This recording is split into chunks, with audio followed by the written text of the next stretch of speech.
ज्यांची पंच महाभूतावर सत्ता, ज्यांच्या वाणीतून निघणारा शब्द म्हणजे अंतिम प्रमाण, ज्यांची शिवी म्हणजे आशीर्वादाच्या ओव्या, ऊन वारा पाऊस थंडीत, भक्तांच्या भल्यासाठी प्रेमाच्या घोंगडीत, भाजी भाकरी सदैव आहारात, बकऱ्या समवेत कायम शिवारात, ज्याचे मन आरशाप्रमाणे विकार रहित, त्याच्या मनात ईश्वराचे सदैव प्रतिबिंब.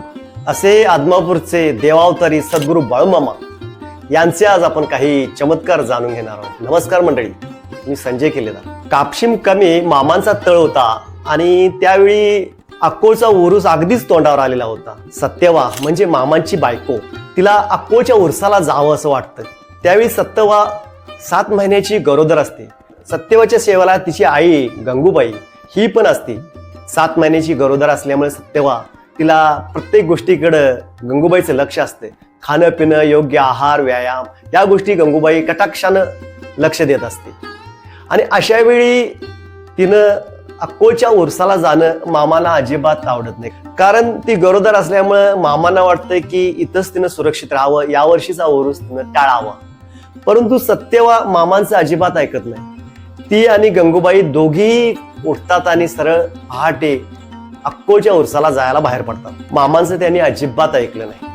संतांच्या जवळच्या व्यक्तींना, नातलगांना संतांची योग्यता सहसा कळत नसते. कदाचित तो अतिसहवासाचा परिणाम असावा. इकडे मामांचं जोडीदार मामांच्या घरचीच चर्चाच करतात, कारण जगाचा देव बाळूमामा, पण घरामध्ये बाळूमामांचं कोणी ऐकत नाही असं त्यांचं जोडीदार गप्पा मारत असतात. हीच गप्पा त्या दोघा जोडीदारांच्या मध्ये चालू असते. पहाटेच्या वेळी गंगूबाई आणि सत्यवा तार तार तार तार अक्कोळच्या यात्रेला निघून जातात. वाटेत जातात. सत्यवाची आई म्हणते, सत्यवा तू अवघडलेली आहेस, 7 महिन्याची गरोदर आहेस, आपण थोडी विश्रांती घेऊ, थोडी भाजी भाकर खाऊ आणि मग जाऊ. पण सत्यवा ऐकत नाही. आपण जायचंच म्हणून ती तार तार तार थोडं जात असतात. थोड्या अंतरावर गेल्यानंतर अचानक त्यांच्या आडवा एक भला मोठा नाग येतो. त्यांचं पाचावर धारण बसते, कारण वाटेमध्ये एक भला मोठा नाग येऊन फणा काढून त्यांच्याकडे बघत असतो. लगेच सत्यवा आणि गंगूबाई आपला मार्ग बदलतात आणि दुसऱ्या मार्गाने ती जायचा प्रयत्न करतात. परंतु तिथंही भला मोठा नाग आडवा येतो. थोडक्यात काय तर अक्कोळच्या यात्रेला तो त्यांना नाग अजिबात जाऊ देत नाही. शेवटी नाईलाज असतं. सत्यवा आणि गंगूबाई आपल्या तळाकडे परततात. त्यांचा पूर्णपणे हिरमोड झालेला असतो, कारण त्यांना अक्कोळच्या यात्रेला जायचं असतं. परंतु नाग आडवा 2 वेळा आल्यामुळं ती जाऊ शकत नाहीत. आणि इकडे बाळूमामा तळावर शांत बसलेला असतं. बाळूमामा त्यांना विचारतात, तुम्ही यात्रेला काय गेला नाही? तर त्यावर गंगूबाई बोलते, कसं जाणार यात्रेला, भला मोठा नाग आडवा आला, त्यामुळे आम्ही यात्रेला जाऊ शकलो नाही. आमची फार इच्छा होती, पण तू काय आम्ही जाऊ शकलो नाही. त्यावेळी बाळूमामा हसतात आणि त्यांना म्हणतात, हाच काय नाग तो? तर बाळूमामांच्या शेजारी तोच नाग त्या विठ्ठलाच्या मूर्तीजवळ असतोय. त्यांना आश्चर्याचा धक्का बसतोय की जो आम्ही बघितलेला वाटत नाग होता, तोच नाग बाळूमामांच्या शेजारीच होता. त्यावेळी बाळूमामा त्यांना म्हणतात, आता तरी मी कोण आहे ते तुम्हाला समजलं ना? वेळ काळ बरोबर नाही, हुशारीनं वागा. मी एक रिंगण आखतोय, त्या रिंगणाच्या बाहेर अजिबात जायचं नाही, असं मामा सत्यवाला बजावतात. आणि सत्यवा भोवती एक रिंगण मामा घालतात आणि या रिंगणाच्या बाहेर अजिबात जायचं नाही असं कडक शब्दामध्ये मामा त्यांना बजावतात. प्रातःविधीला जरी जायचं झालं तर त्या रिंगणातच करा, परंतु अजिबात बाहेर जाता कामा नये, एवढ्या कडक शब्दामध्ये मामा बजावतात आणि सर्वजण झोपी जातात. त्या भयान अंधाऱ्या रात्री पहाटेचे 4 वाजता सत्यवाच्या पोटामध्ये दुखू लागतं. सर्वजण गाढ झोपेमध्ये असतात. सत्यवाला बाहेर जाणं गरजेचं असतं. ती आपल्या आईला उठवते.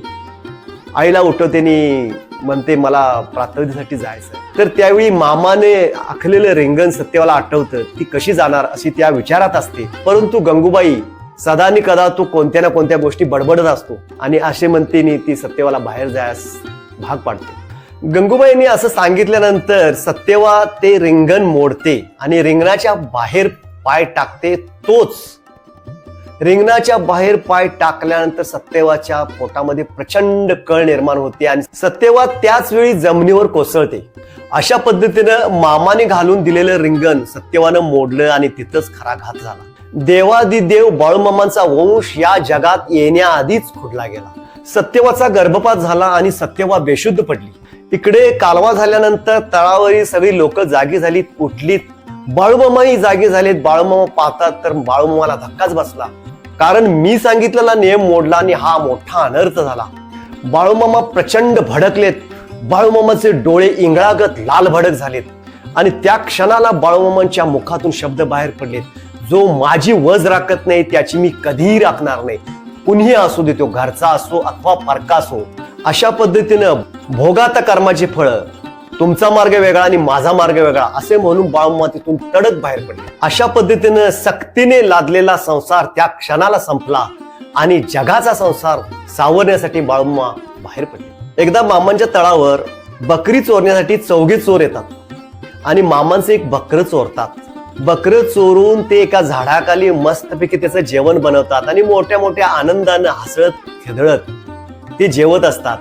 आणि मामाला इकडे नावं ठेवत असतात, तो देवरेशिवाय त्याला काय कळतंय, आम्ही बकर चोरल्या त्याला काळच तरी काय, म्हणून ती आनंदानं जेवण बनवलेलं ते जेवण्याचा प्रयत्न करतात. त्यातील एक वयोवृद्ध चोर जो असतो त्याच्या मनामध्ये शंकेची पाल चुकचुक. त्याला सतत वाटू लागते, आता आपण मामांचं बकरा आणलंय पण खाल्यानंतर काय समस्या निर्माण होती की काय, अशी तिच्या मनामध्ये पाल चुकचुक. एक चोर पाणी घेऊन आल्यानंतर ही सर्वजण जेवायला बसतात आणि प्रत्येक जण पहिला घास तोंडात घातल्यानंतर प्रत्येकाला काही ना काही प्रॉब्लेम निर्माण होतो. एकाच्या पोटात दुखू लागतं, एकाला उलट्याच झाल्या, तर एकाचं डोळंच गेलं, तर एक वेदनेनं गडागडा लोळू लागला.